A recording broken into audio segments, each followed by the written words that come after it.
Hello, guys. What's up? Oh, that part. Okay, cool.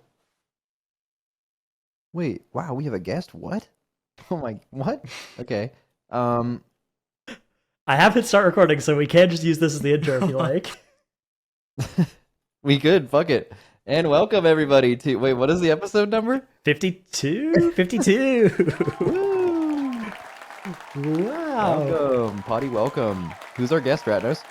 It's Tobo from the United Kingdom. Welcome. Hello. Hello. Specifically, the United From Kingdom. the United Kingdom. What's up? Commonwealth gang. Tobo, your mic is so far away. Is it? He It sounds fine. He sounds fine. His is up Yeah, it in sounds the. fine. It is quite it's not up that there. far away. It's like, It is. Is it not This is faced like- the right way? no, it is. right? This is the. Yeah, Like but the like you're downwards? talking directly Like sideways. under that. Parallel to Oh, it. you mean like this? Yeah, like This? yeah, you're already more clear. There you go. Oh shit, dude, that's is the- crazy. That is the most degenerate gamer thing I've ever seen in my Yo, life. what's up? Dude, you actually sound so much more clear. He's been talking like this in this guild since he's been here, and it's Dude, just, I've had this mic for like 3 years, so it's just been like that the whole time. That's cool. that's good. Sitting here sporting the new world first merch apparel we put out, not merch. Hell Just yeah. above that. Yeah, so Dranos, would you like to introduce him? Or I guess Tobo can kind of tell the audience, if you guys are unfamiliar with him, a little bit of your background. I'm a raider in Liquid. I'm 22 years old, and that's about it. That's That's good. that's what I gotta say. He he plays a bunch of classes. He played Evoker this tier, but also just kind of a lot of other stuff. He's Yep. he's Big a multi-classer. he's a culture maker. He is the maker of the liquid up and the type shit emotes. If you guys are familiar with any of the race the race world first lingo. Also, MDI TGP player in various seasons too, so Yep, not for 2 seasons now, but used to. yeah. Why do you not do that now? Like my team disbanded, and then I didn't have an option that I really wanted to play with, and I just do other stuff. You know, I'm big into Counter-Strike at the moment, so I've just been grinding out the hours on that, and that's about it. Counter-Strike? Yep. I didn't know that. What's your He's a- like rank? He's a big CS player. You Yeah. global elite? Like face at level 9, almost 10, but Okay, I don't know what that means, Yeah. but I'm happy for you. 10 is like the top rank. So I'm Oh, almost wow. there, Oh, that means but he's a pro. He's a pro. yeah, basically. So we're here to talk about World of Warcraft today. And what's up? Our mandate is vast. We can go wherever we want. Oh yeah, But of course, I know. We Yeah. are in the midst of what some would call a historic content desert for retail World of Warcraft. Somehow, I don't know. I mean, the WoW section's been kind of popping on Twitch, but it's all the OnlyFangs and hardcore classic stuff. Which, Dorki, are you still alive? You Yeah, I'm still alive. Wait, didn't you die? Well, I died once, but you will gain. what level are you now? I'm only 21. I haven't really been playing much. Okay. It's actually been so stressful playing it, but I've been absorbed in the content. Like I've just been watching Tyler One stream every single day, and like all these other guys, and it's actually been like some of the craziest content in the longest time. It feels like old Twitch, you know, because like it feels like modern Twitch landscape is kind of just like a ton of just chatting, a ton of politics, a ton of like, you know, Yeah, it's very different. like all like yeah, like the meta games and, you know, like Kai Cenat type of stuff. But, you know, like back in the old days of watching Twitch, it was like just like watching streamers playing games and stuff, and it's honestly been super entertaining. Even though I haven't really been playing it a whole lot, but like in terms of just like watching it is like it's super good content. There's something about when like all the streamers go into the same game as well, which like we had it for a bit with Among Us during COVID, and then like Hearthstone in like 2014. Rust. Yeah, there's the recently. PUBG. There's these eras where like a bunch of streamers all kind of converge on the same game, and it's cool that it's happening with WoW. Kind of feels like it couldn't ever happen with retail, but it sort of Yeah, did and for it's like a like- week in War Within launch. But that was all like Yeah. I don't know. It's you're not really like as all in as they are with Hardcore Classic because it's just so much more like approachable, I'd say, and it's not like easier, but it's it's more like comprehensible what you have to do to be good at hardcore, right? Just play a lot and don't die.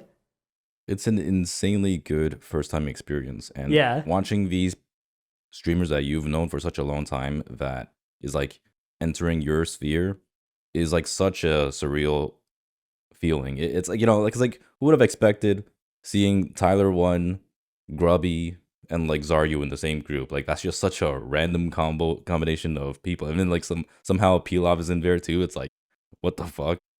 But just like watching these guys play WoW for the first time and like their first time experience of it is like it's awesome. It's fucking sick.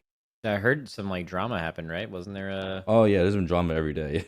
The one that just happened was so Tyler One's been playing with this mute streamer called Emilia, and like she's kind of been leading them along. He's been having like great adventures, like a ton of super close calls, and people have been like loving content. He's just been popping off like 30-40K viewers. And then so just earlier Emilia died in the run where Tyler One was tanking for the first time ever in a dungeon. Oh, that's a good idea. And yeah, so like people were just like super sad about it. Everyone was like, you killed Emilia, 07, Sag, like all that stuff. And Well, what they think was gonna happen. You have someone who hasn't played a lot of WoW. Yeah. Okay. Yeah, but that's what makes it great, right? It's kind of like watching an Elden Ring stream, and like people love that. Yeah. So one of the sweats just like joined in the call. One of the sweats just comes in and he's like, "Yo, like Tyler, when you fucked up pretty bad there, like, let me give you some tips." He was just basically like being that guy, right? Like the backseating guy, and he was like saying how like, "Oh, you should keep buying this and that." And Tyler was like, "Who the fuck are you? Like, get the hell out of here! Like, I'm like, why did you even come in here and just like start like giving me unsolicited advice and all that stuff, right?"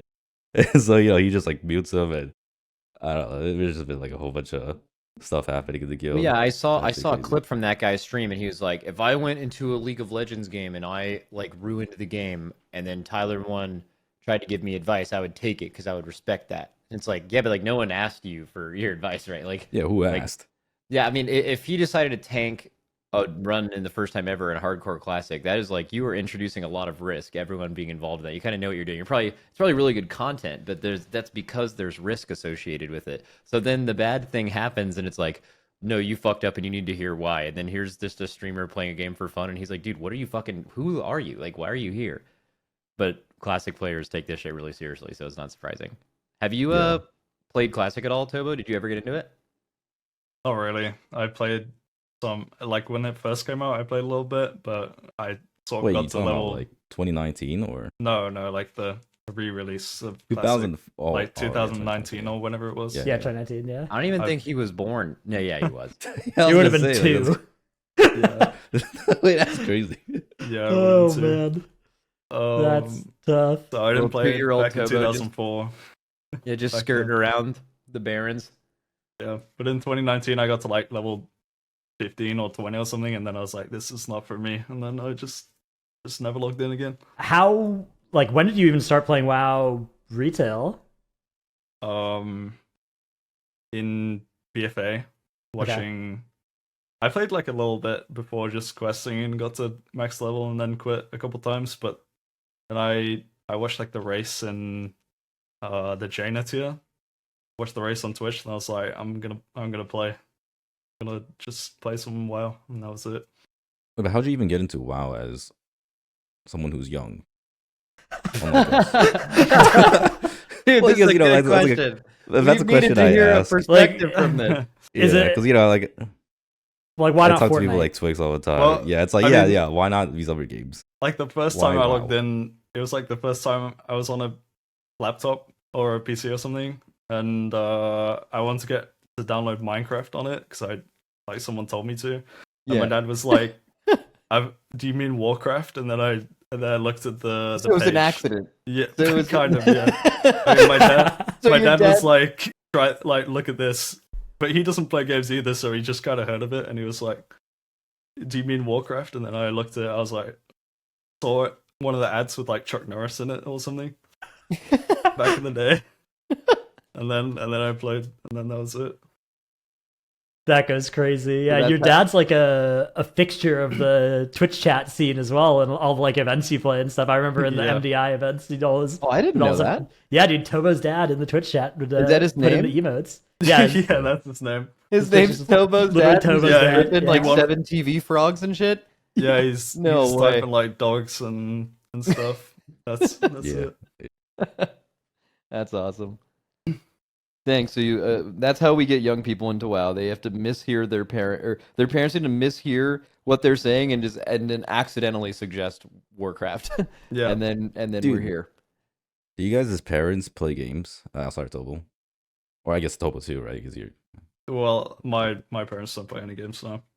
Mine, I mean, they play like board games, and my mom does a lot of puzzles and stuff, which I think is like video games for old people, kinda. mine play like Scrabble and Wordle and the crosswords, all those kind of things. Dude, I wonder if Yeah, I there feel will like I ever don't be. enough. You guys know how like the young generation, like Fortnite was the major like nexus event of like Twitch and video games kind of growing at like a extreme rate for the young generation. Do you think there will ever be a time like people are stuck in their ways and they're just used to what they're used to? But like, do you think that could ever happen with old people? Like somehow it just be like old people stumble across some kind of super easy to get into game, and then they're like, wait a second, video games are great. They're not actually causing violence and they're whatever I've heard on the news. This is really fun. And then we get like a Fortnite boom, but exclusively for old people. Wait, so you're saying actual old people? You're saying like us? We're not old. Well, I thought you were talking about us the whole time until like you Guys, we're brought like up, 30. That's Yeah. come on now. I mean, I'm that's talking pretty- I'm talking about actual like 50-plus-year-old people. I heard there was we're kinda old. like a Counter-Strike retirement home team. But isn't that like of people who had been playing? It's not No, like they it's wouldn't like they're like people that got into it as like a way to keep their their fingies and their mind sharp and stuff. Oh, That's that's a good cool. idea. I feel Yeah. like Baldur's Gate 3 is kind of for old people. Yeah, but it's not like a huge set of them are playing it. Or it's not like there's been like a wave of old people like getting into video games, as far as we've heard of, right? Yeah. I feel like it would be hard for that to happen. Like the closest thing is stuff like 40-year-old moms playing Candy Crush or whatever.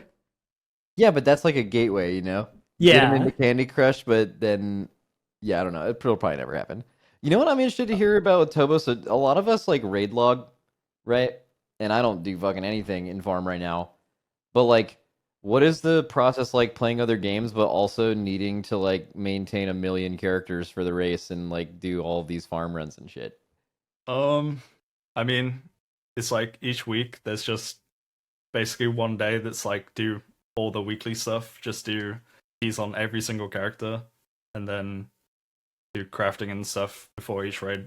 So it's like we raid 3 nights a week, and then an entire day is like just doing weekly stuff at this point. So it's like half the week taken up. Do you view that as, because actually I'm thinking about the way that I used to do this, but like, do you view that as a job? Like that is something I don't really enjoy doing, maybe, but you kind of have to do it for this thing. It's like the job part of this, or like, do you enjoy that? Yeah, I mean, I don't really enjoy doing all the farm stuff, but it's kind of like a necessary evil, I guess. Like, you have to do it because, well, you know how it works. And Yeah, that then, you were like, you yeah, were go kind on, of sorry. indoctrinated into that, like, because like you watched the race in Jaina, like the Battle to Zarlor race, and like Yeah. that back then, I think the race was still not nearly degenerate enough to where like I don't think any one of us, even though we were starting to like get paid for it, viewed it as a job, because the like 15 characters thing didn't start yet.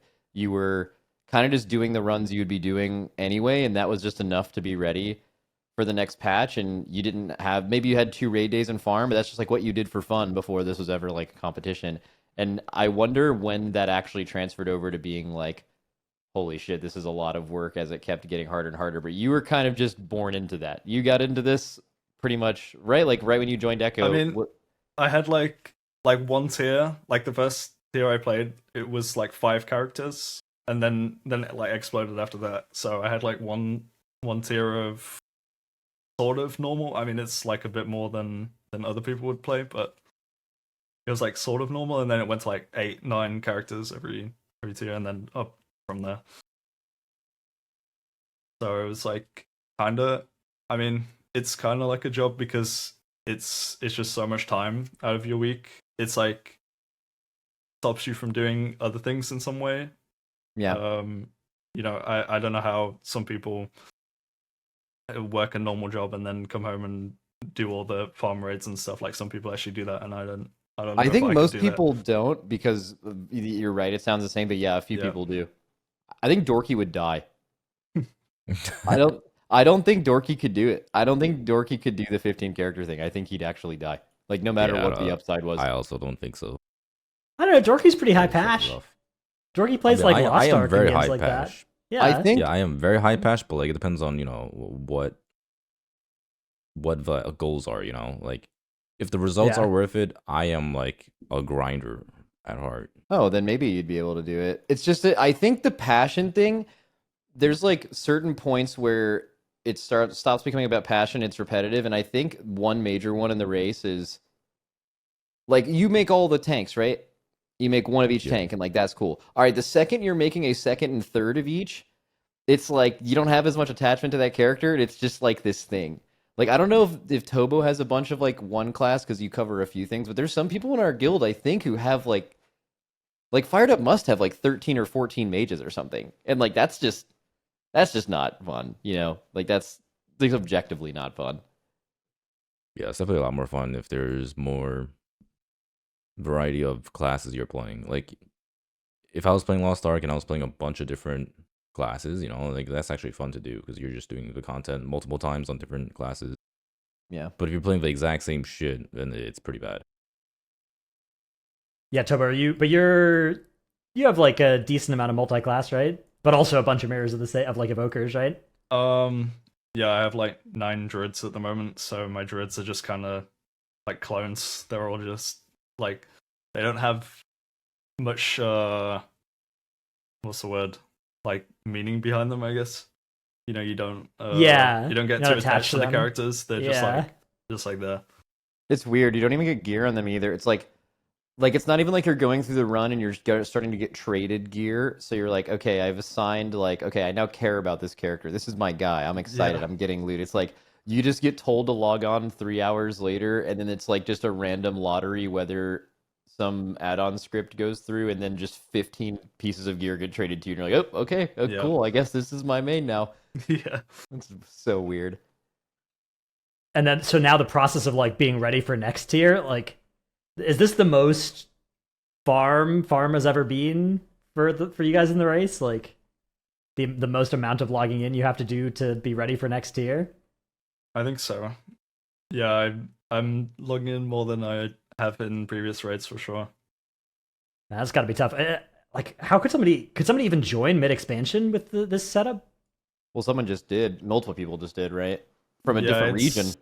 Yeah, I mean that's kind of a hard one to do, but you just have to put in more hours if that's the case. I guess as long as it's only a few people, you can just funnel them in all the runs, Yeah. or like funnel a bunch of their. But it's like you need almost everybody to be logging in on geared characters already. Then You know, Yeah. I don't think a lot of the emphasis is making sure that you have like prepared characters, because I think like realistically, anyone who were to join this guild right now, I think you could have 15 basically beginning of the expansion fresh characters, and like a new patch could come out, and you could just start the new patch as if you had fully geared characters, and I think it would largely play the same. Maybe you'd want to have better gear for like heroic week and stuff. You wouldn't want that on multiple people, but I think it's more like you just have to do sales. Like gold is just a massive problem. It still costs an insane amount of gold. Like I think how many 8 out of 8s did we do this week? Like 6 or 6. 8. Yeah, like it's ramping up fast, and I think the only real reason to do anything like that is not really gear, because like there's no more very rare trinkets. Like Blizzard's made it pretty clear. Like if you're going into a new patch, you don't need to have spy masters or whatever. Like they will do whatever they can to make sure that that is not something you want to equip in the new season, for better or worse, right? It's like you don't need to collect things like you did going into Aberrus, for example, like trinkets and rings and stuff. But Yeah, it's definitely good to not have to require full bis on every character. It just doesn't really get to reset on each new patch. That would be awkward if you were missing it on one guy and it's just like, it just feels bad. So it's mostly just the sales that are the reason to do all those runs, and I guess just getting all the crests so that you start at 639. Because I guess you're right. Like starting at 639 on the first week is kind of the same as starting at 630 or 620 or whatever. Because you just like it's because they made it 39 eye levels between each patch instead of 26, right? And that's like if it was across your whole guild, I think your splits would take a hit. Okay. Because like keep in mind next tier there's no heroic week, right? So like it's all in real time. So like you want to have quick and efficient runs, but yeah, if like someone had to come late, they definitely wouldn't have to be as caught up. What do you think about Mythic Plus on live? Like is there just have you ever been a live key Mythic Plus pusher? Do you feel like the amount of work you have to put into the game takes it so that would just take all of the rest of your time, so you have no time to do it? I have done it in fated seasons, and like, you know, the last tier of the expansion before fated as well. So that's like mostly when I did key pushing. I mean, it does kind of kill it, but you still have one character that should be really geared, that you can push really high on. It feels fun for the first couple of months of each expansion. I mean, each patch at least. But maybe after that, it's just kind of like too much effort to keep up. I've never like kept pushing till the end of the season. Just gave up at some point usually. Yeah, I actually hear that a lot from the Race the World First people. It's actually funny because like the other day when Dazer came back from Japan, we were just like in Discord call and Vade was there. Vade was like, oh yeah, you know, it'd be sick to play with Dazer, but then, you know, we'd ask Dazer to play and he'd just be like, oh yeah, we're doing weeklies, yeah, because he has to do like fucking 10 weeklies across his 10 characters with like Exile and like whoever else, and it's like you just don't even have the time or energy to really play the game because you're busy preparing for the next race, or like, you know, you're having more important things to do than pushing rare IL score. Yeah, especially as well if you like the classes you play on the meta for M+, then you have to level an entirely new guy that's not in your normal characters. So it's just a bit awkward sometimes in that scenario. You gotta have crazy Yeah. passion for that. I think like Yep. Boomy did that this season. He just like made it enhanced shaman, but like you have to be. He's still like new to the game, so he has that like new into this passion. You know, Yeah. you got to develop that. Yeah, it really sucks because, you know, like I'm out here trying to game with my liquid buddies, but not a single one of them wants to play. It's like, you know, it's like, all right, we need a DPS, like someone please play, you know, like I'll hit up Fired Up, or I'll hit up Goop, or, you know, I'll hit up like whoever. And it's just none of them ever like feel like playing. yeah, it's And like also if you sucks. have 12 or 20 mandatory hours per week of WoW, even if it's like farm and weeklies, not a lot of people, if you have to do that every week for the whole patch, are going to have any leftover passion for keep pushing. Do you think also part of it is like we know that there's the season's going to be passing over that 10.0.7 or 11.0.7 line, and like maybe we get stronger then, and so what's the point of pushing now? Are you feeling that at all, Dorki, or do you not think so? I mean, Because I'm there's that still ring like very coming out. much. Nah, like for me personally, I'm still very much like interested in Okay. playing the game. It's just like there's, I'm like tired of doing just like weekly shit, or just like, Hmm. you know, not cutting. Yeah, you want to edge do push stuff, keys, right? and like yeah, every time yeah, you like, I make a wanna group, push there's keys. somebody who's on a new alt or something, so you can't go to the highest level. Or Yeah, or it's just like, you know, people aren't interested in pushing keys at this point in the patch. And it's like, like if people just want to go, like people like would hit me up occasionally, be like, oh hey, like want to come and do this like 12 key, or like want to come do this like weekly key or whatever, and I'm just like, nah man, I'm so tired of this shit, like I don't want to fucking be doing this. So like that's why I haven't really been playing. But like if there's actually like a good group that wants to be going for the rank 1 keys or whatever, like I am like fucking down, like I want to be doing that like right now. How often are you doing that instead of like doing the classic stuff? Like if it was available, would you just be gaming? Oh yeah, 100%. It's just like trying to get forever players who are as passionate and like have the time availability, and also happen to be playing the meta classes is extremely hard. And that's actually been a struggle since Dragonflight, I want to say. I felt like during Shadowlands and during BFA it was much easier to get people to do that, but these past 2 expansions it's been really hard to get players who are down to just game. Isn't that when our character count went up in Dragonflight? When we started playing a lot more That could characters? definitely be a Yeah. big part of it. Yeah, like that becomes a huge maintenance thing, and it also, I mean, that has to just kill your vibe for actually just playing the game outside of the race. Yeah. How about TGP? Are you guys either you gonna play TGP, Dorki, Tobo? Any interest? No plans currently, but Yeah, I have the option we'll have to to, see. but probably not. Mm-hmm. I wonder if anyone I feel like maybe Boomy and Yips will. yeah, I know those guys are. I've heard in the Yips is TGP doing it, team. maybe, yeah. Yeah, they've been practicing. Wait, when is that? Is that soon? End Time of trials January, is the which is 22nd of January. Yeah, 22nd So of it's January, which is really weird crazy. timing. Wait, Yeah, what? like not only 22nd of January is the time trials, so going by that means it's probably gonna go for like a month, right? It usually spans about a month, which Yeah. means it'll probably extend all the way to end of February, which is like pretty much when the next patch is about to come out. Yeah, that's right? that's when I would guess the next patch is coming out late February. So that timing makes me shot. feel It's like gotta I'm be, wrong. early March. Yeah, Yeah, it you're has to be early probably March. wrong. Yeah. Yeah, it's probably early March, and then there's raid testing during that entire period of having to Oh, do TGP, right? Yeah, that's a big that's thing also for super playing rough. MDI, because recently it has been overlapping with raid testing. That is Yeah, tough, it was- yeah. Last season it was really bad. Last season it was like, all right, we're just trying to get in the hours for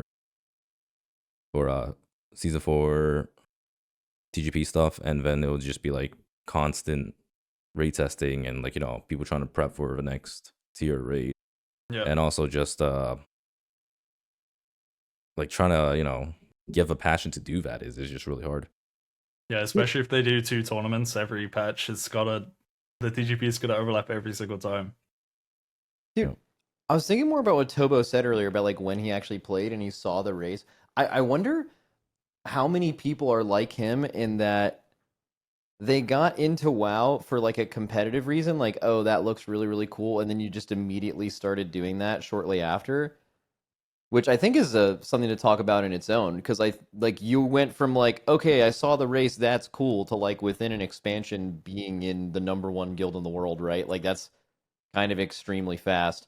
Yeah. But also, I think most people who get into this that rated at a high level never got into the game because they're like, I love raiding. They got into the game because they like loved the game for all the reasons everyone loves the game, and they get into it very naturally. And then they stumble upon raiding, and they're like, oh, this is my shit. It's like and your experience is totally, totally different from that. Like, so from when you started playing after the Battle of Dazar'alor race, when did you join Echo?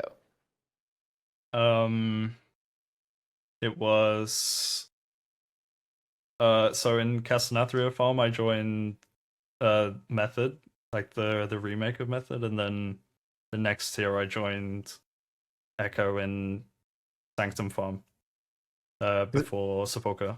Isn't Sepulchre was that my a first question we race. get a lot, right? Dragon Yeah. It's like how do I go from this guild to this guild? How do I climb the guild ladder? I feel like Tobo has to be the best person to answer that question Yeah, ever, yes. right? So how did you get into Method? What was the process of? So that was Castle Nathria farm. You said that you joined Method, Yeah, like So- Castanethria going into Sanctum.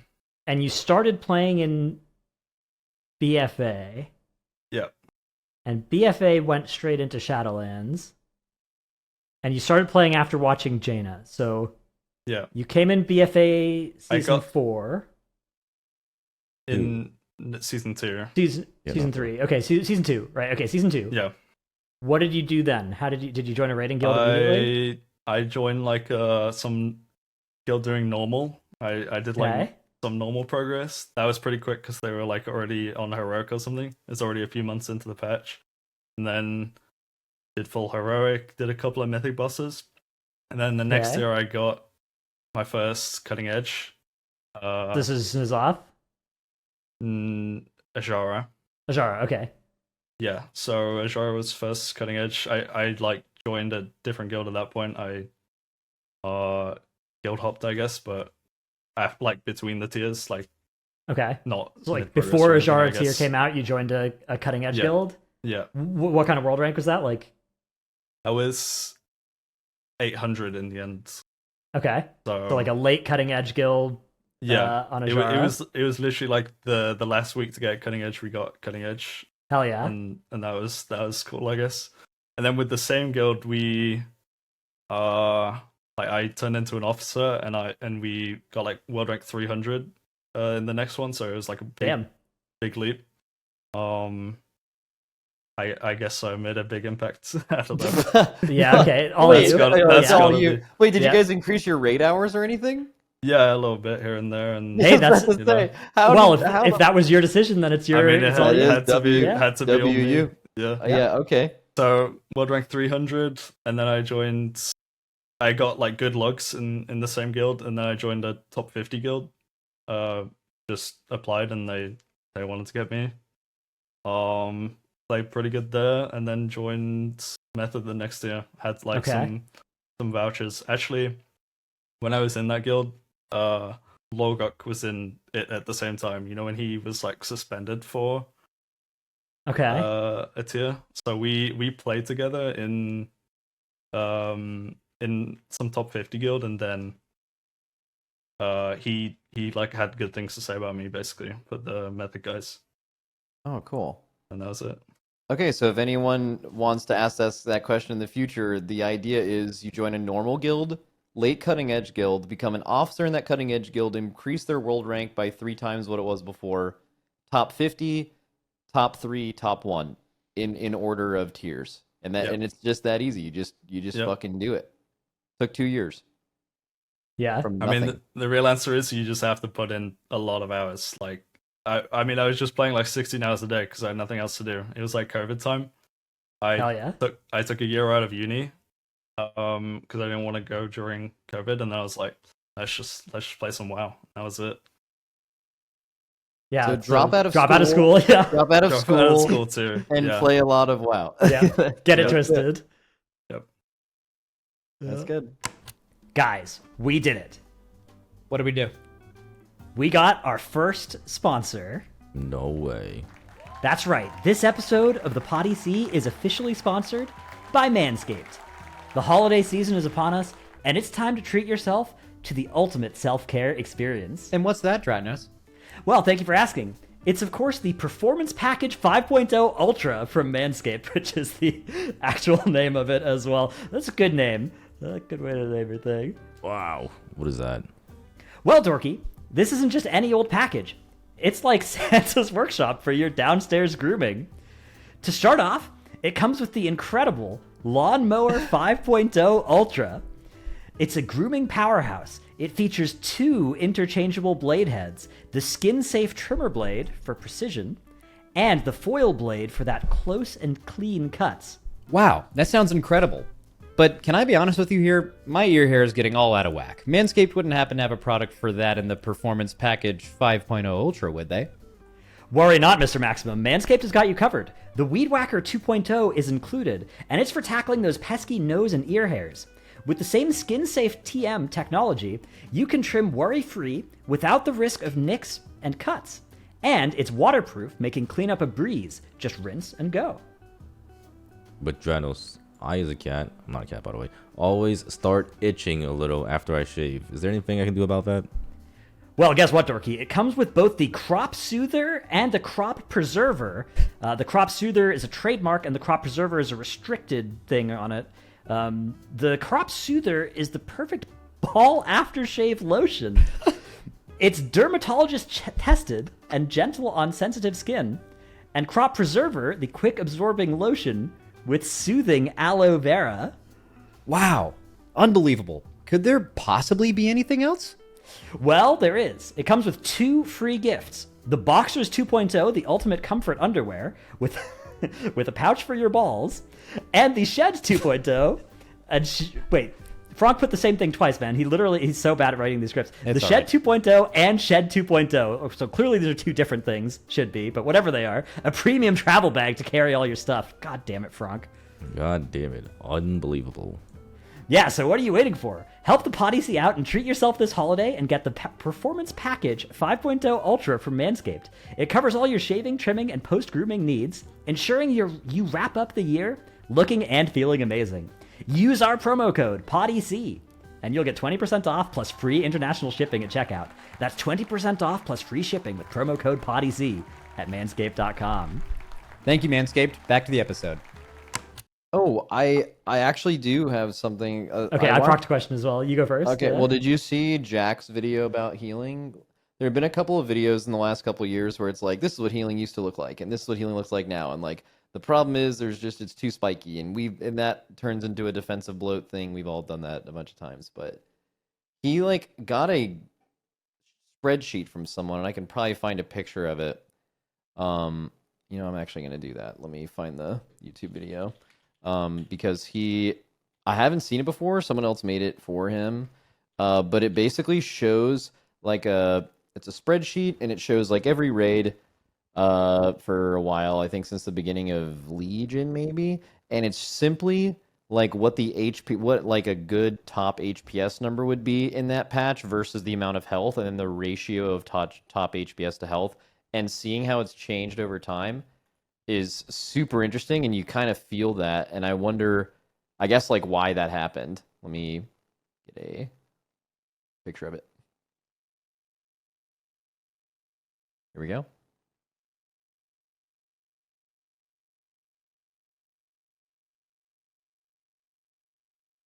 Putting it in the old production? Yeah, sure. There we go. Okay. Straight up We could just put it stolen on from there. Jack's Easy yoink. video, which he got from someone else though. But yeah, just like put that up. I just think that's super. So like the HPS, the HP to HPS in that green column, where things felt like relatively normal. I always go back to like kind of Sludge Fist. Like Sludge Fist is a fight that is like almost perfectly designed for damage intake. It has a good mixture of burst and rot, and your health bars still looked normal then. And that's with the ratio of 4.1. And then just look how quickly it changed after that. Right? So these aren't in like order of time. It's sorted by the HP HPS green tile. But like it went Castle Nathria to 3.3 in Sanctum of Domination to 2.4 in Sepulchre, and then all of the raids since then. So Vault of the Incarnates, Aberrus, Amir Drasil, Nerebar Palace, they're all in that 2.4 range, which is why, like, we pointed out that it doesn't feel as good as Sludge Fist in multiple videos in the past, and then you can kind of see here that this ratio seems to be kind of correlated with that feeling. Like, all the ones that say 2.4 are all raids where it's like everything is clearly way too spiky, and, you know, this isn't the kind of damage intake. And I just wonder why specifically that happened then. You know, why in Sanctum and then in Sepulchre did it ramp, and then it's stayed there, right, for years. Yeah, I mean, it's easy to point to Dragonflight talents, and that's like rhetorically what I would have done. But looking at this, Yeah, it same. started 2 tiers before Dragonflight talents were invented, right? Yeah, With Sanctum. and I'm not saying it's the sole cause of it, but like, I don't know. I would like to see how healing feels right now if our correlation of HP to the HPS you're doing is just raised to where it's similar to what it was in the past. Yeah, like we're talking about like doubling our health pools and keeping HPS the same to Exactly. get back to what it used to be like. Correct, and that's, which sounds like such an insane thing that they could post. In fact, I remember the first time they stated this. Remember, they were like, "Oh yeah, we're just gonna buff the health of everything by like 60% and just leave healing the same. And everyone's like, what? How can you do that? But like looking at this, they could do that, and the game has been like that and not super. Not I mean, if super they long buffed it time by ago. 60%, it's not even that would. So if they took this from where we're at now at the 2.4 and they buffed it by 60%, like we would go up to 3.8. We would only go up to the even- Antorus and Yeah, Tomb exactly. spot on this. We wouldn't even go up to like that would still be spikier than Castlanathria, which I feel like the Castlanathria Sludgefist, like I think 4 is the somewhere in the 4 to 5 range is Yeah, I where agree they with should aim that. for this variable to be. Yep. Yeah. Yeah, 100%. I mean, especially when you factor in the amount of damage reduction effects have also crept up. So I guess that means that our effective health is a little bit larger than this. Correct. So it's maybe a little bit less bad than it looks, but still. It's Yeah, that's what I would think with like the defensive bloat and stuff. Like you just have to press your defenses to live, but you have those defenses. So if it was like maybe how it used to be was you had less defenses, so they could make it more about healing throughput or something Yeah. like that. I don't know exactly how to think about it, but that's a I really will say cool one thing chart. they've done good at is in M Plus at least they've spaced out the damage much better. Like I've said this before in one of the episodes, how like it's not as one-shot-y. It kind of like is still as one-shot-y, except it's spread across multiple instances of damage. So like, if you look at Arakara, for example, the first boss, instead of just like flat out killing you, it'll like tick for 40% of your HP per tick and it'll do it like 5 times, right? And then the second mechanic, it'll like tick even slower, but it does even more damage. And there are many instances of that in M+. So it definitely feels better on that front, but I think it's still too fast paced. Like I don't know if it's because I'm becoming more classic pilled, but I do feel like the game needs to slow down a little bit, where it needs to be a little bit more methodical and more about like planning out a longer duration of damage rather than just like, all right, damage instance about to happen. You gotta be ready to prepare all your cooldowns and ramps and defensives for this set of damage, and then like another one for another set of damage.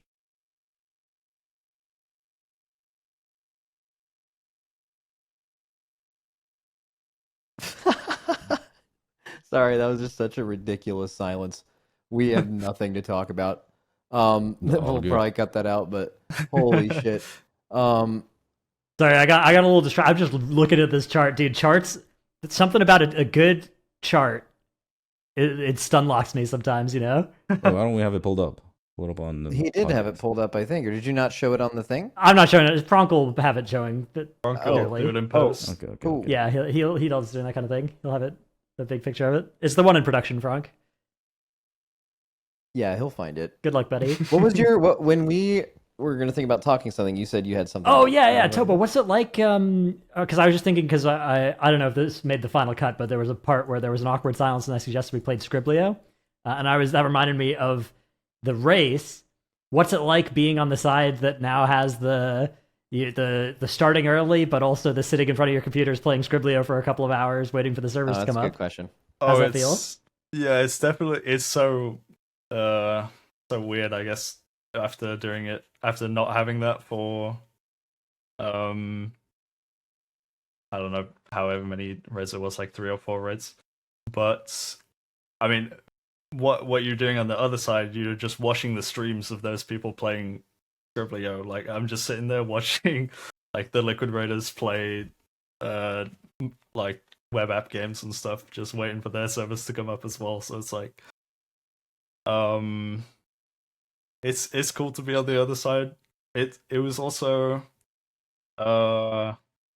weird going into Mythic first and like not having the boss timers and stuff, because that would all be well prepared before going in on the opposite side. So I mean, it was different. It felt like you had to be a bit more alert and present, on those like first few bosses. It was kind of cool, but then just one shot them anyway, so it didn't really matter too much.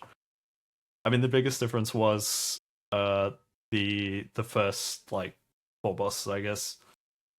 That's where I could feel the biggest difference, and then it kind of just went back to normal after that.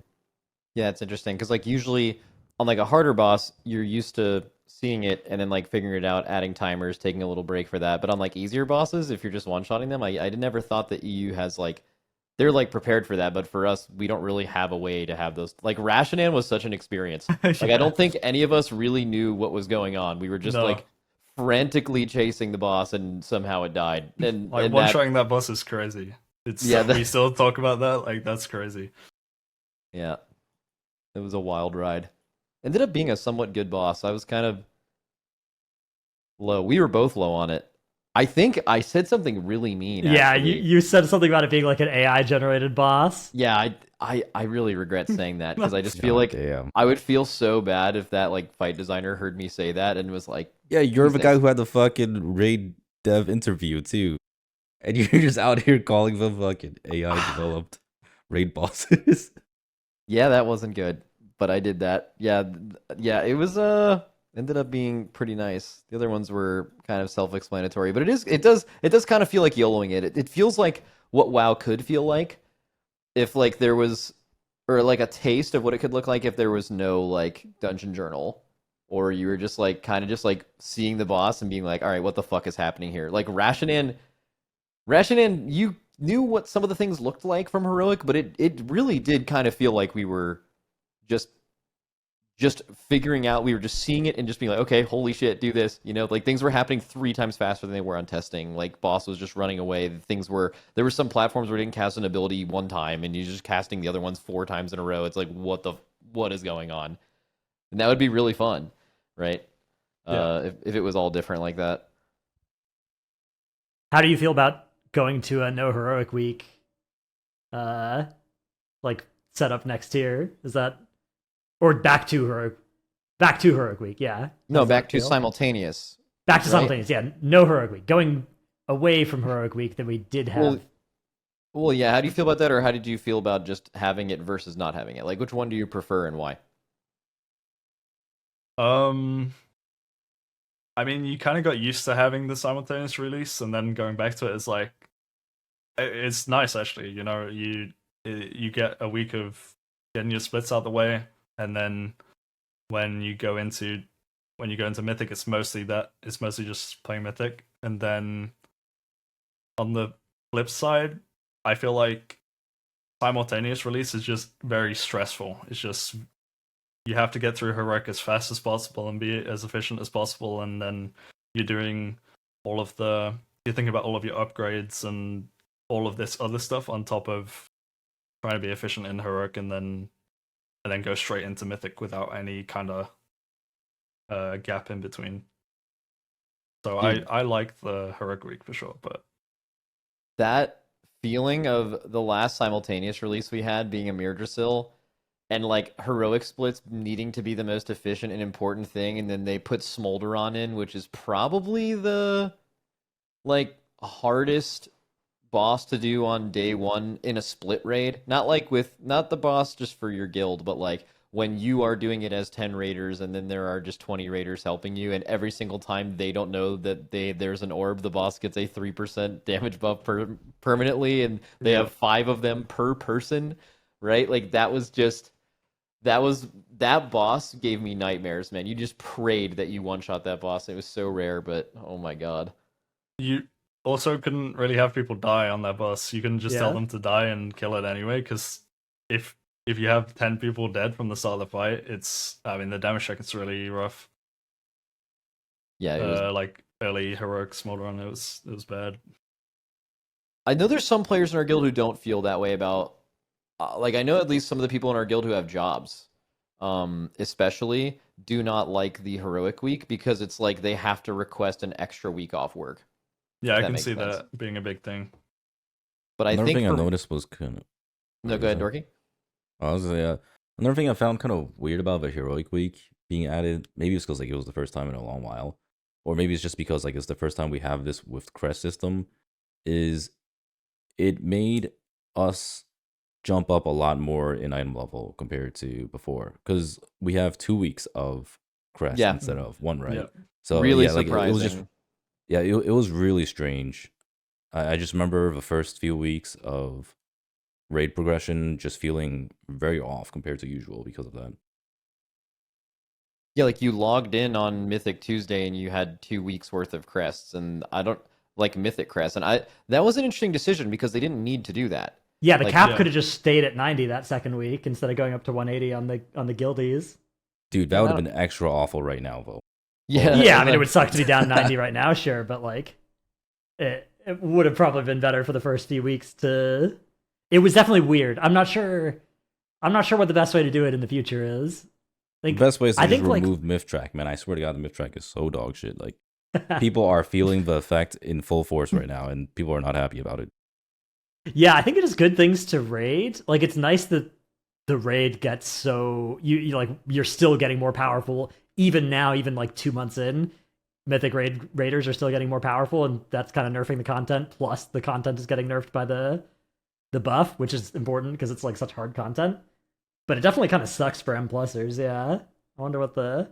Well, I think you put it best. You said that the way the current crest system works is really good for everyone's main in the first month of the patch. Yeah, And then there's just a lot of problems for alts. There's a lot of problems for mains after the first month where it like could be faster. There's some acquisition problems.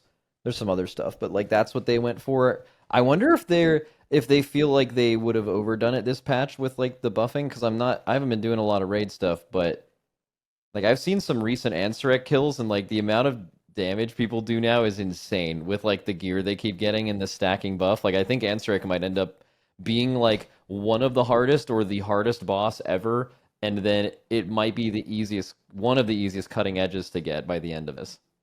That's Yeah. actually our Patreon question. I don't know if you guys have Is it? took a ooh, peek at it. Did you do your homework, Dorki? that is crazy. no Yeah. fucking way. Well, I mean, we were like looking for topics to talk about, and I'm just like glancing over. No, these we stuff. weren't. Oh yeah, Yeah, we we- were. Yeah, but yeah, We knew everything. We've been on top of things, man. It's been it's been easy pickings this week. All right, do you want to go to that Patreon question? Yeah, we It's can. a Let's do it. beautiful segue. It comes in from that says, so recently Poddy Crew was a banger talking name. about the stacking raid buff. We've already started seeing some major nerfs to harder bosses like Ansarek and Nexus Princess. Do you think we'll continue to see more nerfs to these types of bosses like in the past, or will the passive buff be enough to replace those late tier nerfs? At what point do you think things become over-nerfed? Does it damage the integrity of Cutting Edge if the encounters are over-trivialized? Frank, please edit this question as you see fit for content. I know he loves doing that stuff. And Frank says, I edited it quite a bit to make it more relevant to current content. Cool, good job, Frank. Yeah, I don't know. I kind of feel like Ansarek is fine because I kind of feel like Silken Court is the one that I expect to see more nerfs coming to, because like yeah. Did you just guys like hear landing there's 5 more- dispels in 10 There's seconds more 8 is out of such 8 a... guilds than there Yeah. are 7 out of 8s. Wait. Sorry, say that again? There are more 8 out of 8 guilds than 7 out of 8s right now. That's insane. yeah, Has that ever been true? Has it ever I happened? don't think so. That's blowing my mind. So what are people getting lockouts from people that haven't cleared and No, they're just more guilds. Like, once you kill Silken Court, you go on to kill Ansarek. Like, But a that's lot of guilds are one-to-one. stuck People are on walled Silken. by. that's one to more people one are though. walled. So how would you end up with more 8s? Well, No, more he's people are 8's walled not by including 7s. Yeah. Yeah. Oh, I see. So I totally get it. Okay. So But at the same time, there are actually people who are buying lockouts to Queen Ansarek to like skip Silken Core. Like, it is actually a thing. how do you even sell your lockout? The previous week you have a 7 out of 8 lockout, and then you extend that, give it to someone, they zone in, and then the rest of your guild doesn't extend it and they zone in on a fresh lockout, and you just can't play that character that week? Is that how that works? It's just like any guild that doesn't kill Ansarek on a given week can just sell their lockout out. If you're a guild that has killed Silken Court and you're reclearing, you just go do your reclear and you extend and sell your old lockout on different alt. Yeah. Yeah, you'd have to do it on an alt. You just bring an alt in to hold the lockout right at the end of the week. You're like, yeah, and then sell yeah. that. All right, we Yeah. if people weren't already doing that, that's the key to monetizing. I think your most lockout. guilds are extending at this point. They're not like most guilds that are progging Ansarek are not reclearing every week at this point, I don't think. Yeah, for multiple reasons. Number Yeah. one, like rekilling Silken Court if you haven't done it in a while would be hard, and also it's just there's this point late in the season, right, where let's say you raid 6 hours a week, like would you spend 40% of your progression time in your current week doing a reclear? Maybe you do it that fast, and then for what, right? Like with all the stacking buffs, like do you really need more? How much more eye level? How much more power are you going to gain from that? So it's like it just only makes sense to extend, and especially with Silken Court, I feel like you just got to do it. Didn't happen as early as other tiers though. Like in Sarkareth tier, I think it was insane. Like the Skarn thing happened for sure, but like even without that, that tier was just like you could just kill it immediately. So like there was no reason to ever reclear really. Yeah, But I want to I have a go ahead. I have a weird feeling about this stacking and raid buff thing. Now, keep in mind, this is my first time experiencing it, so maybe it's just like coincidence that it happened to be in this raid that it feels this way. But the stacking raid buff feels really weird because like these bosses are extremely hard earlier than normal. Maybe it's just because it's Ansarek and What do you mean by that? Silken Cord, like because like like normally when we're normally a 1 to 2 month finish a raid kind of guild, right? And the bosses don't feel this hard usually. Because, we haven't gotten to that point where the nerf is kicked in and the raid buff is kicked in. Because, like we're a pretty early clearing So you're guild. saying the raid buff is good for like the guilds going later, but there's this like pocket of guilds that aren't at the very top that are like this content is just like, I mean, that's just like when you're progressing, that's what you want, right? Like you want to get to content when it's reasonable for you and then progress it at a reasonable pace. And you're saying there's a pocket of guilds where it's like unreasonably difficult for too long, and that just feels lame. Yeah, I remember when I was still in progression and I was complaining about how like, I'm getting, like, Dradnos so posted a burnt out meme about it earlier. Where is it? It's so good. Let me find it. Hang on. I'll it's from X, the Everything app. He was complaining so much about how much he hates the boss, and then he killed it. I'll He's put it like, in "This boss production. is amazing." Yeah. Yeah, I mean, it was a good boss. It was just like progression was just taking way too long, and it was just like, I am so burnt out of it. I got so burnt out of this raid because of like just how long we were progging for and how many hours we were putting in. And think about the And, people at the end of the patch too, right? Like think about like if you're a guild that gets cutting edge this tier, that means you are signing up to raid for like 5 months just to know that like you're basically waiting for enough stacking buffs to kill something. That sounds shit, Like It's I pretty don't know. bad. I think it's killed a lot of guilds. I mean, I know Yumi TV literally quit raiding last week, and I mean that's also because of like hardcore, but also like just his guild wasn't able to handle it.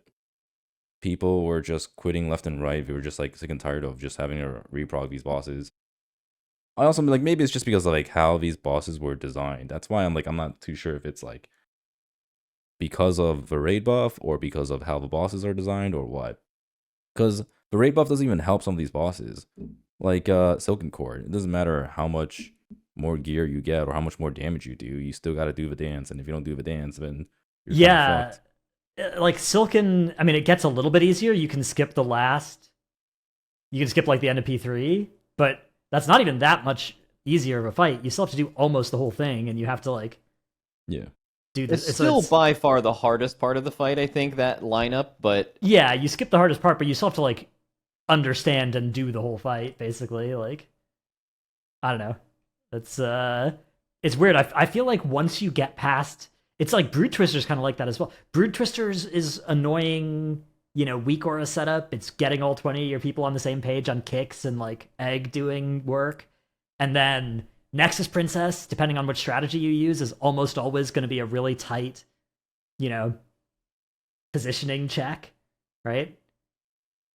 And then I feel like Ansarek, once you get there, it's kind of, it's like it's weird because it was a historically hard end boss, but now that they've reduced the amount of webs in P1 down from 4 to 3, that was insane, yeah. the like logistics challenge of it, I don't know, maybe I'm just looking at this from the perspective of like I've pulled that boss hundreds more times than the other bosses, so it feels easier, but it does feel easier to me than Silken. Like we wipe more on Silken every week than on Ansarek by quite a bit. Like, I think Ansrek was one of the hardest bosses ever, and it's because web blades might be the hardest mechanic ever, and they Yeah. made right. So that's obviously a massive impact on the fight, and then they made that mechanic significantly easier, right? Like, so I mean, it lines up because it's persistent through all the hardest part of the fight. So They also nerfed the overlaps, which was like a huge part of it. yeah, But yeah, I hope, like, going down the line, they don't design in this way where it's just a bunch of binary checks and it's like you either live or die, doesn't matter like how good you are or whatever. I wish it was more like, all right, if you step on someone's toe in Silken Court, right, it'll just do a shit ton of damage to you. And like, for someone who's doing Race to the World first, like you're just gonna die, right? Because you just don't have enough gear. So like it'll still be a one shot. But like for someone who's in like a World 500 guild, right? At that point, when they reach Silken Cord, like, does it really have to just like flat out kill you if you step on someone's toes? I don't know. Like, I don't like the design of these fights not being out gearable / out raid buffable. I remember making that argument on Anduin. It was like most of Anduin could have been solved by punishing you not with a binary pass fail death and more with a damage that wipes you early, and then like later on in farm it becomes something that isn't as, because that specific thing that you're mentioning on Silken Court, there was just like 5 or 6 mechanics that all did the exact same thing on Anduin, where if you didn't do it exactly right, everyone died, and that made it so hard to progress. I think there's a world where you can still do it though. Like I think it's a fine fight mechanic to be like, all right, so this how this fight works, but there's this one thing you absolutely cannot fuck up, and as long as it's one thing, I think that's fine. Yeah, I mean, obviously, if it's like, oh, like you fucked up this thing bad, then yeah, you should wipe. But like, if it's like the entire fight where you're having to like not step on each other's toes, and then there's like a bunch of stuff that's like causing your group to have to like step on each other's toes, like the sucking mechanic and the whole boss teleporting, like all that stuff, then yeah, like I get it, but it should only be stuff that's like, there's no way you fuck this up. Like, the boss running into the wall, right? Like, obviously that should one shot you, but I don't think you should just get one shot by like any little thing that happens throughout the fight. Tobo, what do you think about the like scaling rebuff? Probably from your perspective, it's just it just makes farm easier, right? So yeah, it's objectively good. definitely just cuts time on your farm raids, right? Like you have to do one less set of acolytes on Ansrek, or if you have a few deaths, like we did a Silken Court today where we had a few deaths, and previously we wouldn't have been able to finish the fight, but because we have like more gear in the second damage amp, we just played the whole fight a little bit in rage and then just killed it. But they literally had like 3 or 4 dead at some point, so that makes farm a lot nicer, especially because we're also doing it on ults where they're not fully geared, so the damage buff is like flat across your entire account rather than, I guess, having gear on specific people. So that might be something that's like specifically better for us. But yeah, I mean I like it. It's felt like basically perfect for us, I guess. I wonder. I would love to see this. I would love to see just like just a graph of every week that like every guild rated this raid. It's like at the beginning, and it would just show how many are on farm versus how many are progressing of people who are entering the raid. And like at the very beginning of the patch, it's all like, let's say blue because everyone's progressing, and red is when people are progressing. I would just love to see how much of the chunk of total people raiding Nerebar Palace every week are on farm versus progression as the season progresses. I mean, obviously it's gonna go higher and higher. Kind of see, yeah. Because there's there's like 800 CE guilds now or something? What's the... Yeah, but like how many of them are still reclearing? And then also how many people that are like have killed a previous boss haven't died, Like it would need to kind of be up to date, but maybe you could glean like pretty close information. You just assume that like some guilds that have cleared have died and some guilds that haven't cleared has died, so you just completely remove the like guilds have died thing and then just straight up use boss statistics. Huh. That would be interesting. I guess you'd have to do it from maybe like Brood Twister. Because like if you haven't killed Brood Twister yet, like it would be surprising to me if you were going to still consider rating Mythic. You know, like, does that mean you've been rating AOTC every single week, and then you did the first 4 on Mythic, which have been doable for a while? But then, like, the choice to go past the first 4 on Mythic is a very distinct choice, right? That's like, okay, we're going to do, like, what probably is actual Mythic difficulty now, and you have people committed to that, which means you're kind of wanting to go all the way through. But I don't think you'd have enough time if you were on Brood Twister right now, right? If you've been raiding the whole patch. Yeah, I mean, I feel like if you haven't killed Brood Twister yet and you've been Mythic raiding this whole patch, there's no way, right? Like, I would assume that Mythic is not your guild's goal if that is the... I think those guilds, they took a few weeks to like do heroic even, so or maybe they would do a first couple on. Yeah, there's people who are still progressing heroic right now. Yeah. I mean, For sure. but the people on Brood Twister right now would obviously have been like progressing heroic for a while, and then it's like, okay, we're gonna go into Mythic now that heroic's done, I guess. So they still have something to do, but they're not like trying to finish the tier, but they're just going further because that's what's in front of them. And I just pulled up this Comp WoW article that you pulled up earlier. That is such a crazy title.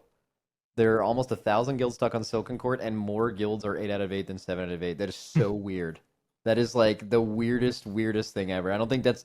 Not only has that not happened, I don't think that's ever come close to happening. yeah, okay, so there's 950 now stuck on Silken, 300 stuck on Ansarek, and 350 that are CE. Okay. Yeah, it And then seems there's to be like, only most guilds that 600 make it there kill it. stuck on Kaiveza, and then 2,000 that are 4 out of 8, which that's I not surprising. think- That's a big wall. Yeah, well, I also don't think that 2,000 is... I don't think a lot of those Yeah. groups are still pulling with the intention on continuing. It seems like yeah, they're there's stopping there. there's a built-in stopping point. It's like it's like a do not cross this line thing. Like you would never. It's like in Mythic Plus. It's the raid version of going above a 10 on Mythic Plus, right? Like you have your seasonal goal of doing this thing, and then above this, there's just different goals and expectations and a reason you would do it. It's the same thing in Mythic, right? Yeah, I think I was talking about that last week. I was saying how like it's really nice being able to just like plug the first 4 bosses, but afterwards, like, there's just nothing to do for these guys. Yep, need more bosses. That's my take. Did we fully answer this guy's Patreon question? Yeah, Mr. Yeah. I think we did. Yeah. At what point do things become over-nerfed? Well, the thing is, if over and under nerfed is purely relative to your guild skill level, right? Like for example, a guild could be trying to kill Ansarek at the max nerf and it's impossible for them, and that would still saying it's over nerfed for them is insane because it's still very difficult. Oh yeah, right? I've heard Liquid Raiders say all the time like, "Oh, this boss is over nerfed," even though it's like still one of the hardest bosses. Like I think it was Tindril that was quote unquote Yeah. over nerfed, but it was still like fucking brutal for like. Oh, I remember Always the that. I was rekill. one of those people who made a tweet after like the first time Oh, they yeah. nerfed that boss, and I read like the list of nerfs, and it was a like unbelievably massive nerf. So you're Yeah. like, okay, but I think I used some hyperbole, like, damn, they gutted this boss or something. But like that boss was actually so hard that it was still completely unreasonably difficult for almost everyone. And I think it was even after the second nerf, I still think it was multiple hundreds of pulls, right? Like it was Yeah. insane. And it wasn't until the third or fourth where they did eventually cut that boss down, I think. Yeah, but I don't think there's like a line where you can really over nerf over time. Like if you could say like, oh, something might have been over nerfed on like the first few weeks or whatever, sure. But I don't think this raid buff will ever do that type of effect because people who get their that late into the tier, for them it's not over nerfed. Well, I have a question Right. for you. Would you guys want to keep the buff? Do you guys think it's good? I think it's good. Yeah, I think it's good as long as the fights are. I'm not sure the reasonable. pacing is right. Like, I kind of wish it was either a little bit more every week or it like started sooner even into the patch. I don't know, because Yeah. right now it's 1.125% every week, but you only get it every 2 weeks. That's like And a it started strange like what, a month cadence. in or more? Yeah, and it started. I think it started like 2 months in. a month and a half or something into the raid being out. That's kind of weird. I don't Yeah, know. Yeah.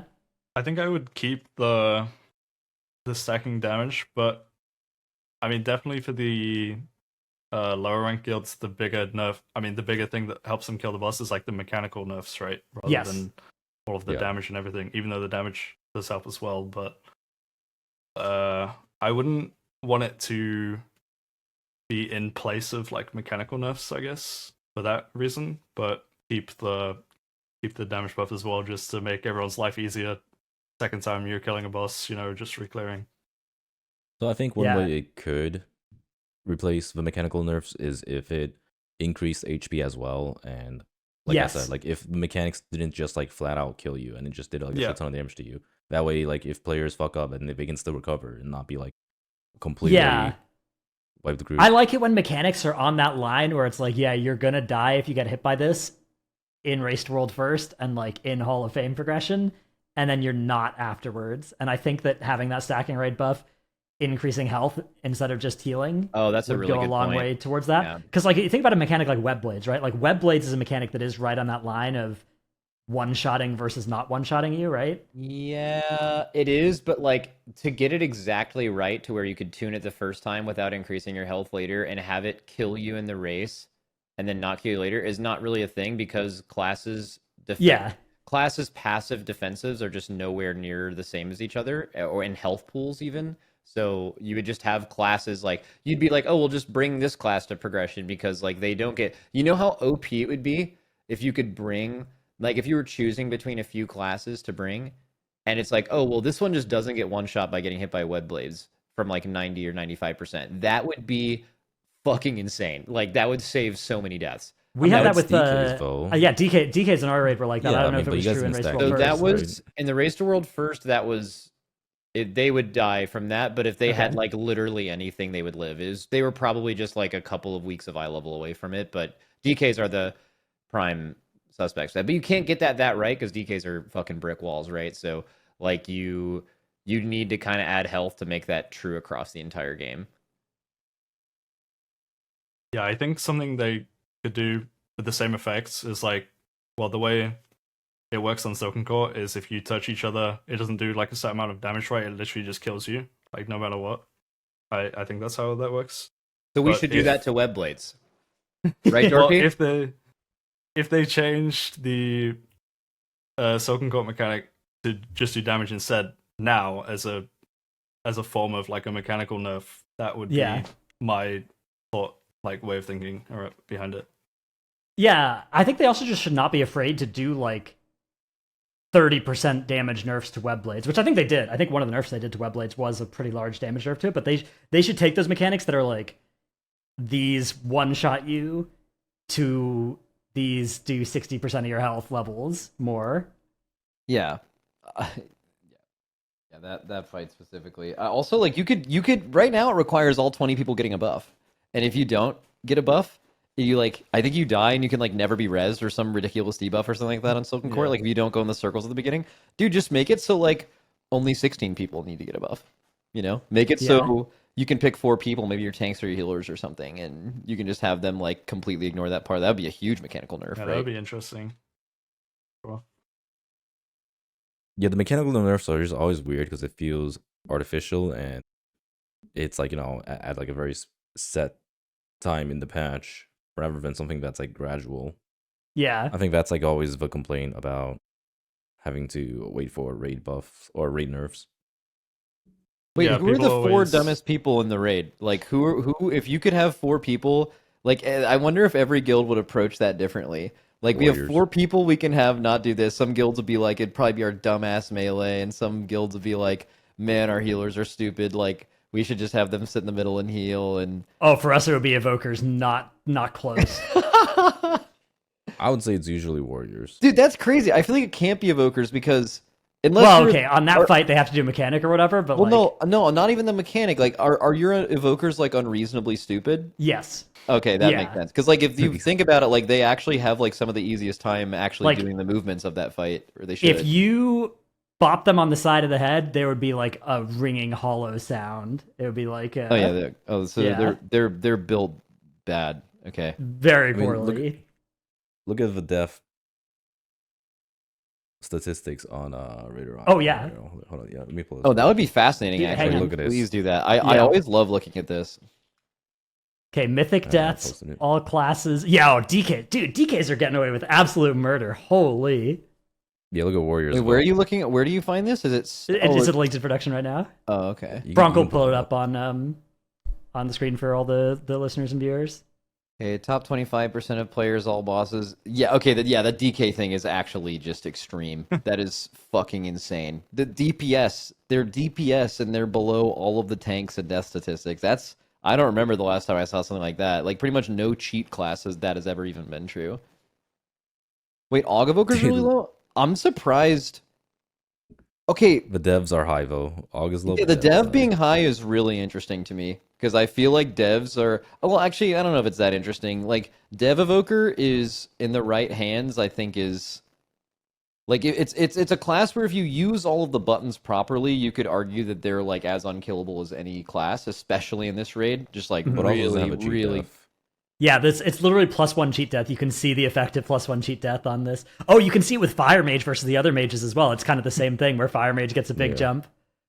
Yeah, Yeah, so, 'cause- and that's mainly it's just due to being proactive versus reactive. Like you don't have Yeah. to proactively play correctly for cheat death to function, Mhm. but like you don't need you'll see that as a habit on here. Like classes that are more passively tanky are usually living more, and classes that even when optimally played are significantly more tanky than others will be higher because people just don't press their defenses. Maybe because there's too many of them, as we've mentioned. Warrior's very high.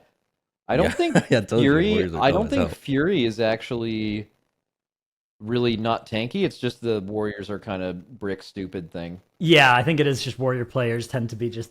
I swear I looked at this a couple of weeks ago and balance was #1, so the Warriors have been like working hard to to get down there. Well, I mean, Balance balance Druid. is just straight up squishy. I mean, like, you you know, talked like, about you this, Dorky. It makes you so mad to play Balance Druid on stream because, like, you have to play around and find the line between being in bear form versus not, and that involves you being risky and sometimes that being a death. And then, like, anytime you die, a viewer can just always be like, I guess you probably should have bear formed then. Yeah, bear form question mark. Yep. Oh Yep. man, that's so especially in raid. I remember so we killed Mythic Razageth. Did you play Druid on Razageth Tobo? Yep. Okay. I don't know if it was the same for you, but I think Zevi had I think he had like 30 or 35% bear form uptime in P1 on Razageth on our kill pool Oh yeah. because You, he got like 2 of the like lightning debuffs, so he's just that was Yep. the fight. That was just how it was. If you got a little bit unlucky, I mean, honestly, even if you didn't get unlucky, you were just doing no damage in P1 of Resgeth because that's just how it was. Yeah, the cat form leap, the like leap Oh. cross platform. That Yeah. was. Oh, dude, was if your tank did it funny and spun the boss around as well, Oh, and you yeah. got the oh yeah, the leap leap the wrong off way. the edge. Yeah. Oh yeah, that's a good one. Good bit. So what's interesting here is also BM Hunter is higher than MM, which is I could be wrong. Maybe it's a hero talent thing, but I'm pretty sure It's a player diff for sure. I'm pretty sure it's just a player diff, which is pretty funny. Or like, because the thing that should make sense is the two classes with somewhat equal defensives. The easier class that you can pay attention more should be the one where you are alive more often, but that is the opposite here. So it's almost like the easier class attracts worse players, and then the death statistics maybe go Yeah. higher or something. Yeah, The trend does reverse when you change it to top 75% of players, which does line up with that theory. Yeah. Oh, interesting. Okay. Yeah, very cool. Why is Holy Priest so low? I Nobody don't plays it. know. I've seen a lot of angels.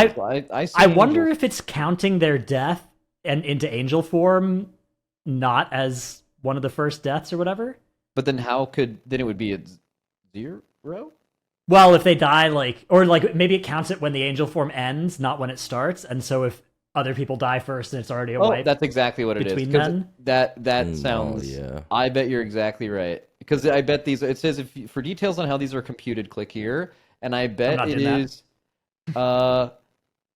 Here we go. Kills. All deaths are included for kills. The cutoff mentioned above is only used for wipes. This is meant to filter just kills. Every death involved as a kill will be tracked. And then yeah, so starting 30 seconds before the end of a pull, any combat reses that occur, that you're exactly right. So it's basically the death is when they actually die, and a lot of times like you're calling a wipe and they just don't get counted. So holy priests are cheating. That's fine. But DKs and Frost and Unholy DKs aren't, and they're just naturally that's insane, by the way. That is, bro, if you're a DK dying, that's crazy. Like nothing can move you. That's crazy. Like you can't be moved. Your health bar can't be moved. What's going on? Like how are you dying? Well, you get one shot, you know? Like you're still gonna die if you touch another player on Silken Court. I don't know if this is another thing, but Holy Priests can play the talent where they just come back to life after their angel. Right? I don't think they play. Do you think that's really common? It probably should I don't be. know. Maybe in like lower ranked guilds, they're just like, I'm just gonna play this for extra life. I mean, I don't even think that would be a bad. I don't know what the cost is to get it, but that sounds like something that would be really good. Like I know Eagle in progression played fucking he played the talent where you can like I guess like you can die and then you can res someone before you become an Afterlife. angel, Yep. and then you can get res later, and that was really good. But I don't know how those talents work.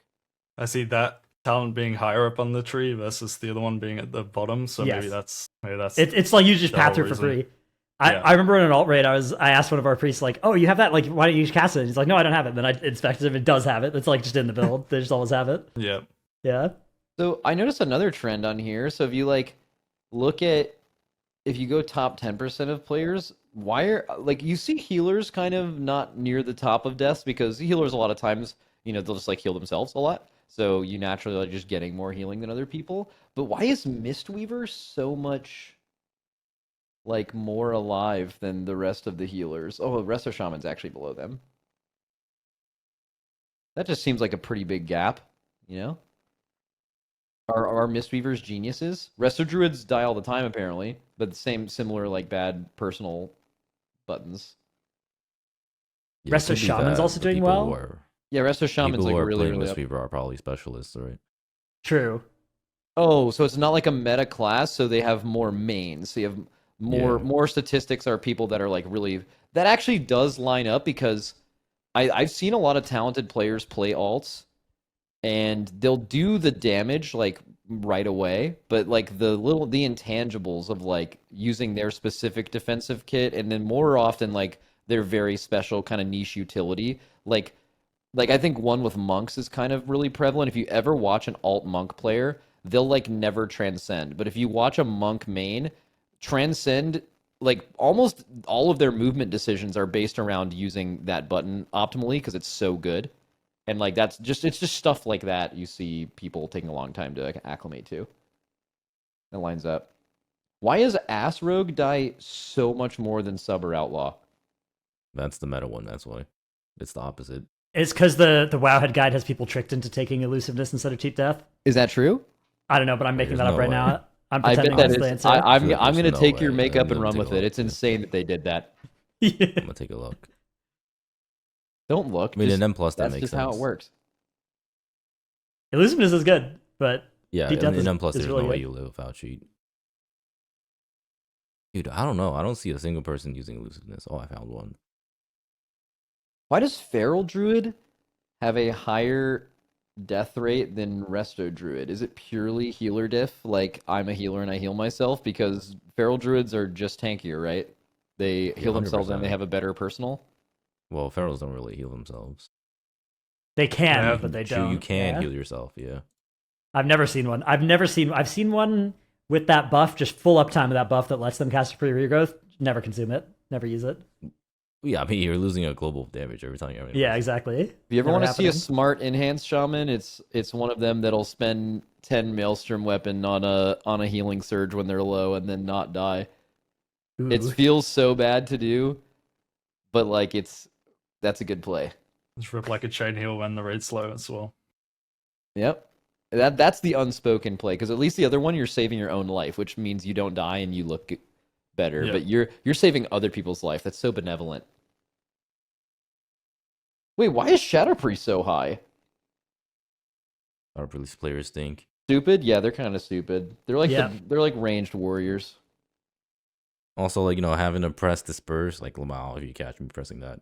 I think it is a case of it's another one where like all of your survivability is active, right? None of it is passive. Well, they've always kind of had a decent amount of self healing and like been like passively a little tanky. You've had like fade and stuff like that, but you do have to actually do those things, right? So Yeah, but it's not passively, like you have to like actively flash heal and actively fade and actively press disperse, which is they like did one used that to have every priest passive. hate. They did use I don't know what it was, but they did used to have a lot of self healing. Like it was like it was a couple expansions ago, but I think like Demon Hunters were the number one self healing and Shadow Priest was 2. Yeah, like yeah, Vampire just Touch like used to heal you for a Vampire Just lot healed a more. lot from your Yeah. dots. Yeah. Yeah, exactly. Yeah. And that's a very, very strong version of like staying alive. Like that's really OP. Like Havoc, I mean, a lot like Havoc takes less magic damage, but like their leech has always been a massive reason that they're alive. Look at Enhance. Probably the hardest melee spec, all the way down there playing piano mode, pressing all your buttons, and they're not dying. Let's go. Why is Enhance that? is like surprisingly tanky, honestly. So, if a shaman reincarnates within a reasonable time frame following a death, the death is treated as a death save and is not included in these statistics. Okay, fake news. All the shamans are fake. All the No, yeah, shamans but I are mean, like, how hard often are you cheating. onking though in a raid? Like in a raid night, you onk like maybe twice, right? Yeah, but a With decent Ethan. chunk of your deaths are therefore going to be, That's cheating. yeah. I mean, like gonna think be about it. saved. Like I mean, it's But the that same thing. You explains could- like Rest of Shaman as well. Yeah, that Yeah, also for explains Rest of sure. Shaman, yeah. Okay, so Mistweavers really are savants, but then you look at like all the cheat death classes, and you could just say that's cheating. I mean, it's literally cheating. Yeah. But Yeah. that's But the comparison between DK and Warrior is especially stark, though, because those are not onk or... that's no insane. onks, no cheat deaths. I guess there's blood draw for DK, but I'm not It's going to count double. that as a cheat If death. you look at like the percentage of deaths, Yeah. like Arms Warrior is more than double. It's triple. Triple. Yeah. It is triple. Triple. You are 3 times as likely to die as a warrior than you are a DK across all raid bosses. That is a fucking insane number. Yeah. What should they do about that? Do we make well, you can't make warriors less stupid, but you could I mean, you you'd could have to make him tanky as hell, otherwise. You could- Delete yeah, Veteran of the Fourth War or Veteran of the Third War, whichever one it is. I think it changes depending on what race you are, actually. Name of that passive. Fun flavor. All right. All right. W. W. I think that's going to be it for our PoddyC this week. We had a lot of content to get through, but I think we managed to get through all of it. thank you, Tobo, for coming on the show. Yeah, thank you for having me. Yeah, Yep. good luck next tier and stuff, and hope Counter-Strike goes well and things. Thanks. Yeah, patrons, remember to stick around for the Bonus epi. the bonus epi. Yeah, Potty farewell. Poddy bye.